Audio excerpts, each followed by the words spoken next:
Hey guys, welcome back to Clownfish TV. This is Kneon. I'm here with Geeky Sparkles. Hello. And good news, if you have Disney stock, it's going back up. Yeah, finally we got some answers from Disney about when they're going to open. Yeah, so that's some good news, I guess, right? There's a little weirdness going on around it, which I'll talk about in a minute, but go ahead. Yeah, so we'll talk about their opening dates. Ooh, look, reopening dates announced. Yeah. So currently, you said it is Magic Kingdom and Animal Kingdom on July 11th. Right, and Epcot and Hollywood Studios on July 15th. So they are bringing Epcot into it. That surprises me. Well, no, it doesn't surprise me. I'll tell you why. Because they were going to do, I'm telling you, I've heard from a couple different places, they were going to do that secure circuit thing where they were only open a couple at a time until they found out that Universal is opening all of theirs.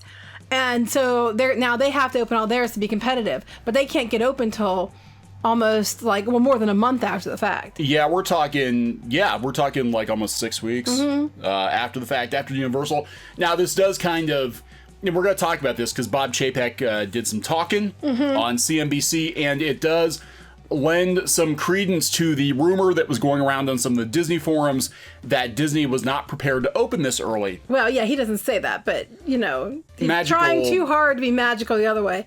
It also goes along with what they said that it wouldn't open for 4th of July. And we've heard that a lot of places before that they don't want to open 4th of July because it's going to be a logistical nightmare. So they open after the 4th of July. Yeah, and we're going to talk about those logistical nightmares too because Disney Springs. Oh, yeah. Disney opened the World of Disney today. All the Disney stores were open. And their Disney restaurants like the Poutine store and all that, they all opened. I love that word, poutine. Poutine. Let me put some poutine in you. Anyway, it's French fries. I know what it is. Cottage cheese. But I can't take you anywhere. What's wrong with you? It's disgusting. It sounds disgusting. I don't know. Well, you better stop talking because you're offending everyone. All the Canadians are going to be offending people that are from Canada. You're offending people who don't want poutine put in them. You're just offending everyone. So just stop talking about poutine. It sounds dirty. It does. Anyway, so here we go. Disney World opening dates. Let's see what we got here. This was your initial story on it. Yeah. Sorry, my brain's still pudding from this because I had to cram together Seaworld announcements because they announced their opening on the 11th to the public of June. I think Fun Stop's open. They already opened. Yeah, so did Gatorland. So Gatorland. I'm trying to talk, but there's a very good possibility I have a nodule. So it's hard for me to talk sometimes, but I am trying. So, yeah, this is what's going on. They announced during the Economic Recovery Task Force meeting that they were going to reopen. These are the dates they intend to reopen. They said that you're going to have to make a park reservation in advance to be able to go. So you can't just show up. You have to have a reserved spot to enter. Okay, do we know if that includes annual pass holders? Yes, I do, actually. Okay. That's another article, but I can tell you off the top of my head. It was on a Disney Parks Blog article. They said what they're going to do is, to start off with, people who already have bought tickets and already have bought hotel reservations and have that in play, they're going to make sure those people are accounted for first to have the reservations. Okay. They're not selling any new tickets right now until they see, these people. And then I guess DVC and annual pass holders will have the opportunity. I think DVC can still buy tickets, but annual pass holders will have an opportunity to be offered a chance to have tickets in that time frame as well. Yeah. Because they're making you pay for it. You have to give you a shot at tickets. I don't know if you have to pay for them separate, though. They didn't say. They just said that more information would be coming, but they're going to open it up to DVC people and annual pass holders as they move on. They also are reopening the DVC for Hilton Head and Vero Beach on June 15th. Yeah, it talks about it in here, actually. They said, it does have tickets or AP holders will be able to make reservations in phases before new tickets are open for sales. Now, DVC Resort and DVC and Fort Wilderness Resort and Campground open June 22nd. So I'm not sure why, because other than the shopping district, but apparently the DVC resorts will be reopen to members and guests at Disney Fort Wilderness Resort and Campground will begin to reopen on June 22nd. Okay. Which I thought was really strange. Yeah, that is a little odd, but maybe because I don't know. And also, Vero Beach and Hilton Head are reopening on June 15th. Well, they want to get that. They want to get that revenue. Well, those I can understand, but it's really weird to open these places up at Disney World when you can't really use it. Well, they're gonna, because I remember when they closed the theme parks down, I was seeing emails from some travel agencies that were like, come down to Orlando and go shopping. Well, you know what I think it is? Do. Do you know what I think it is? What do you think it is? I think it's because they said that they're going to try some soft reopening for cast members and stuff before they open the park. So I'm betting those people who have DVCs for the Fort Wilderness Resort and Fort Wilderness Resort and Campground reservations might get some soft reopenings to test it out on these people before they open it to the regular public. Because why else would you have it open June 22nd when you can't really do anything? That could be, but don't bank on that. I think they're going to experiment on these people. Well, that's what I mean. They're going to see if they get sick. He said, and I put it in this article over here. Where did I put it? That he mentioned in his presentation that they're going to deploy some soft openings for cast previews several days ahead of the opening date, and he said about something about certain people. I can't remember off the top of my head exactly what he said, but it was kind of like cast members and maybe other people. Right. And then they turn around and post that they're going to open DVC Resort. I just thought it was interesting, and I'm kind of wondering if that's not what they're thinking. Because they're not letting new tickets be booked or anything like that. You have to have reservations, And then they already said here's the whole section they're talking about. Because theme park capacity will be significantly limited. As we welcome guests back to the Magic, we will manage attendance through a new theme park reservation system that will require all guests to obtain a reservation for park entry in advance. At this time, we are temporarily pausing new ticket sales and Disney Resort hotel reservations so we can focus on guests with existing tickets and reservations. DVC members can still make new reservations. If you pay a shit ton of money, you can still do that. Existing ticket holders and annual pass holders will be able to make reservation requests in phases before the new tickets are sold. We'll be reaching out to those guests soon to provide additional details. We will resume new ticket sales and hotel reservations after that period of time. Theme park reservations will be limited due to attendance limitations, which we'll talk about in a minute, and will be subject to availability.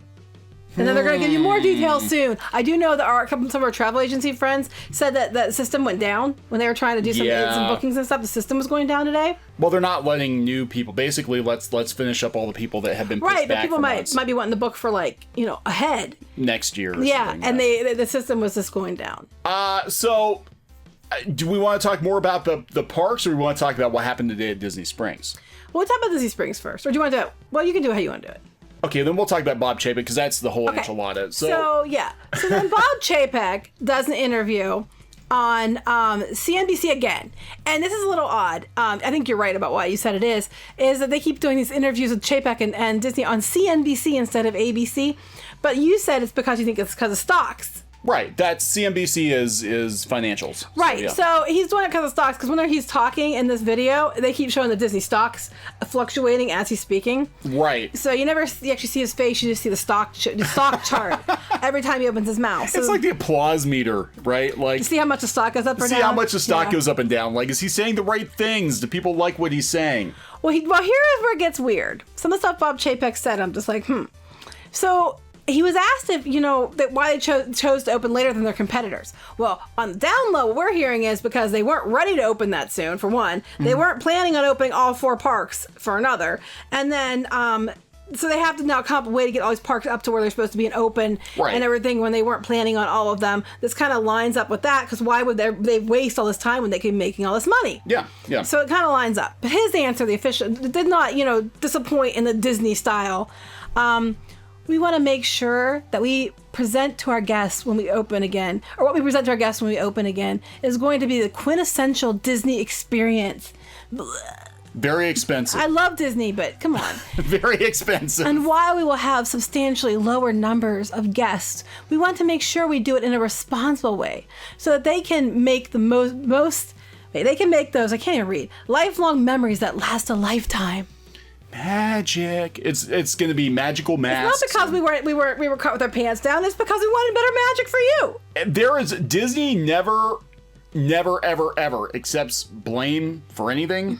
They're never in the wrong. They always find a way to put a magical spin on a bad situation. Just FYI, if you enter anything like this Disney Springs or the Disney parks, you are understanding that by doing so, you're responsible if you get sick. Well, never their fault. That would be a lifelong memory. That would be a lifelong memory. Well, you might not laugh so long, but who knows?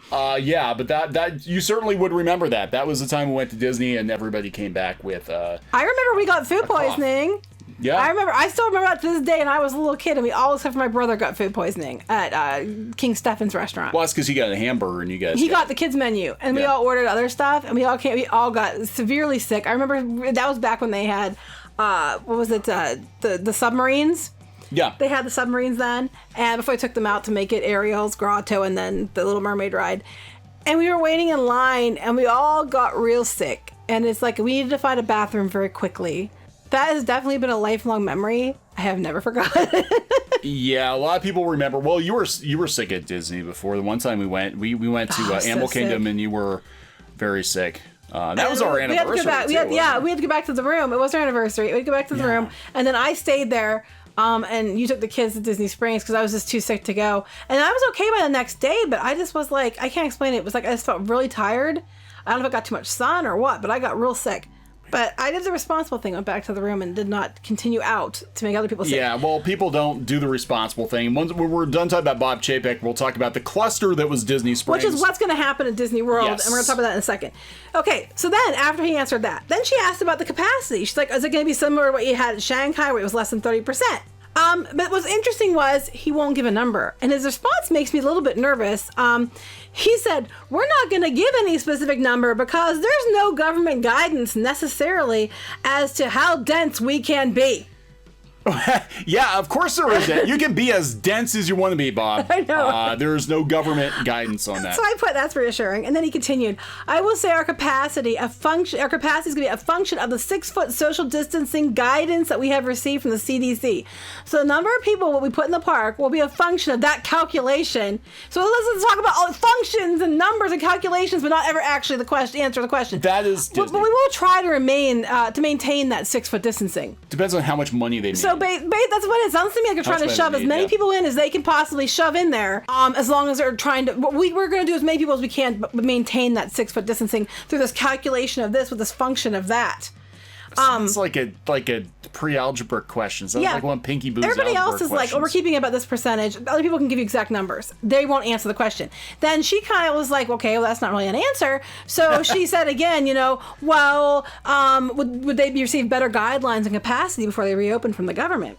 And he said, we do not expect to get that. I think that, the Walt Disney Company has a long history of being very responsible. Here we go into the robotic responses. We were the first attraction-based group in Florida to close initially when COVID first hit. And I think there's a certain amount of trust in the brand. They keep going to trust in the brand and trust in the way we operate, that we'll do it responsibly and not try to shove everybody in there. And not do it and do it on behalf of our guests, but our cast members. Lord Mickey can do no wrong. Lord Mickey would never, ever, ever give you the Rona. Yeah, because the brand. No, he wouldn't answer. And then here's the thing that got me. We're the first one in Florida. Okay, let's talk about this for a minute. When they went down in California, the person who was making all the phone calls and trying to keep all the parks open was Iger to the governor. And we're going to put hand sanitizing stations and hand washing stations. And I was actually almost ready to post an article. I wrote a scathing article saying that hand sanitizer is not going to keep you from getting sick when you're cramming people in together. And then they decided it was announced that they were going to close all the places in California. But Disney fought it until the end. They were making phone calls, which probably means fighting it. Yeah. And so when they were the first ones to pull in Florida, but that was after they were kind of told they had to shut down in California. So they knew it was coming, so they just went ahead and did it. And now they're trying to say, well, we were the most responsible of the bunch. I'm like, not when you were making phone calls trying to say you were going to have hand sanitizing stations when you wanted to stay open in California. I'm not trying to be a dick, but it's like, you just hate on Disney. I actually love Disney. I'm not going to tell you the sky's green when it's blue. Yeah. Yeah, if the sky was green, that would be apocalyptic. That means the tornado's coming. It does. If it's green or purple, like a bruise, you better take cover. Yeah. But I'm not going to tell you that because that's not exactly what happened. Yeah, look, Disney does what it has to do to make money. They're not giving an answer because they're going to see how many people can they get away with. The answer is we're going to shove a bunch of people in as long as we quote unquote maintain the 6 foot. Right. They're not going with a capacity like they originally said they were going to because they got to make up all that money they're losing to Universal. So let's talk about what happened today in Disney Springs. Yeah, you talk for a while because I'm having trouble. Okay, so Disney Springs, they did open the Disney stores today. They had opened some other stores and restaurants earlier. It was last week, I think the 20th. And today was the first, full opening with the World of Disney and all the other restaurants. Right, they had everything open, yes. So they opened today. It hits capacity in under an hour. And Twitter reacts not just because they hit their capacity, which is whatever their internal capacity was, but the social distancing was like not a thing. At least not in the morning. Maybe they got together. Now they are putting together this social distance task force or something for the theme parks. Oh, yeah. No, they're using it at Disney Springs as well. Yeah. They're going to continue that at the theme parks, yes. Yeah, so people were like, it's not really going that well. There were lots of videos and photos of people piling on top that looks of each good other. compared to, those ones. This is Theme Park Express. How you doing? WW News Today. Oh, yeah, from WW News Today. There's no effing need to huddle like this. Get in line like everyone else and get a return time. Well, yeah, I mean, what were they trying to do? Like, I don't know if you've been out for Black Friday or been to certain stores that people will deliberately like kind of like loiter to the side and wait for it to open and try to bum rush the door and try to cut everybody off who's waiting in line. They're not going to let them do that there. So I don't know. I don't know if that's what's going on. That's a line to get into World Disney? Yeah. I think, or to get in the Springs, they had a virtual queue, I guess, to get in. Well, this is nuts. But people brought up, and they're not wrong. It's like people are going in just to buy something to put on eBay. Yeah. Oh, yeah. Wait for World of Disney. Shopping is 3 hours long. This is from the Disney Food Blog. So, yeah, this social distancing thing. But they're actually behaving there. They are. But this is what you can. They're closer than 6 feet. Yeah. This is what you can expect at the parks. I think it's going to. But the thing is I don't see a lot of kids here. Throw children into the mix and see what happens. That's going to be a mess. It's going to be a mess. I think. I agree. And then now they're saying you're going to have to wear your mask. Oh, we didn't check the line to see people wearing the mask because they are. That's a problem. People aren't wearing their masks. There's a couple kids. One lady was talking on one board, and her daughter works at Disney Springs, and she had to tell a customer to put their mask on, and they got belligerent with her. And now, I'm not trying to say you should or shouldn't wear a mask. I'm saying that that's up to you. But when you come to the Disney property, they're requiring it. You're going to have to wear it. I'm sorry if you don't like it. I don't know how they're doing it. I had to go to the hospital yesterday for this thing in my throat. We don't know what it is. We think it's a nodule. And they made me, when I got to the hospital, this is Pennsylvania. It's nowhere near like Florida. And I got there, and I wasn't allowed to enter until I had my temperature tested, which I did not have a fever when I left the house. By the time I got to the hospital in the 3 minutes it took me, because the car was so damn hot, I had a temperature. So I had to wait several minutes so my temperature came down enough to let me go in, and I had a temperature because of the hot car. I'm not having a temperature because I'm not sick. Well, I go in and there was that. But wearing the mask, even in like, places that's even cool, when you have like asthma like I do, it's really hard. So having to wear the mask and the temperature checks, you might get false positives on the temperature. I can guarantee you if it's hot and they're going to cram people in there, you're going to register hot even if you're not sick. Trying to breathe in those masks is going to be a problem. People are going to take them off because it's hard to breathe. I bet you money if you go through the videos, you'll find people who have their masks off. I'm sure once they get in. I'm looking for some people to be roasting hot dogs. That's all. Wait. There's not 6 feet in between these people. That's what I'm saying. This is what they're posting. And Twitter, they're like, what the frick? This is what we can expect in Magic Kingdom. So basically, people are worried now. Diz Twitter is worried that because people aren't obeying the rules, that it's going to make it harder when they do open the theme parks. What's going to happen is it's going to mean they're going to push it back, or they're going to be even stricter rules in place for those who want to go. Yeah. So you have to mind. People are not 6 feet apart. They are not. And now in the later pictures, you can see that they are being stationed 6 feet apart. Yeah, they had but to. They are not. Well, I guess they had to call in the social distancing task force. They need to do like they do over in China and go get those, or is it China or Korea that's got the robotic dogs? Those terrifying robotic dogs. I think it was China. The terrifying robotic dogs, they're like, citizen, get away from that other citizen, maintain distance. They're horrifying. Actually, I think it says it in a more pleasant female voice, but they're still pretty terrifying. But the cast members are telling them to disperse because they're not supposed to stand there, and they're probably thinking they're going to bum rush the door, and that you're not allowed to do that. Yeah, so, I don't know, guys. I think it's going to be a mess. We have annual passes. I really would have to think about it. But they are opening sooner than I thought they were going to open. Well, they're going to extend the annual passes by how many days they were closed. So, I think if they're opening in like the middle of July, that was March till July? Like 4 months. Yeah, so they'll extend the annual passes that much. They should extend it a little bit beyond that because, even though they're opening to limited capacity and not everybody can get down there because of their own limitations. that they're putting in place. So I don't know what they're gonna do. I think it should be like during this time they should, if you use it, then it like reactivates it. If you don't use it because you can't get down there for whatever reason. Under the circumstances, as much as they want passes for these, what they keep calling it, unprecedented times. Unprecedented times. So in these unprecedented times, they need to make sure that they make it more fair for people having passes or whatever, because or people have tickets or whatever because of what's going on. Now, if you want more information about what was said, if you want to see the actual video about the presentation and some of the pictures they presented with the different signages and the rules they're going to put in place, you can get that on piratesandprincesses.net. One thing they did not mention, I thought was interesting, they did not mention water parks. Yeah, that is kind of interesting. Because Universal's opening Volcano Bay. I think SeaWorld said they're opening their water feature, their water-based parks. Yeah, so I think what gets me is like if you're worried about germs, that's probably the worst thing to be in the water. They said that because of the chlorine and stuff. But when SeaWorld presented theirs, they made a point of saying what they're going to do for like lounge chairs and like things that people would be touching, like vests, life vests, swim floats, for slides or whatever. How they're going to have to clean those in between guests. But yeah, Disney didn't mention anything about yet about water parks. Give them time. So we're gonna wrap this one up. Yeah. Okay, so please subscribe for more pop culture news, views, and rants, and we'll keep an eye on this situation, see if this evolves into a dismal Disney situation or if it turns around. Keep checking out Pirates and Princesses, because that's where I put all that stuff at. All right, talk to you later. Bye. Hey guys, thanks for watching Clownfish TV. Please consider supporting the channel. Go to clownfishsupport.com. That's clownfishsupport.com. And if you want to join our community, go to clownfishtalk.com. That's clownfishtalk.com. Please subscribe, ring the bell for notifications. We will talk to you next time.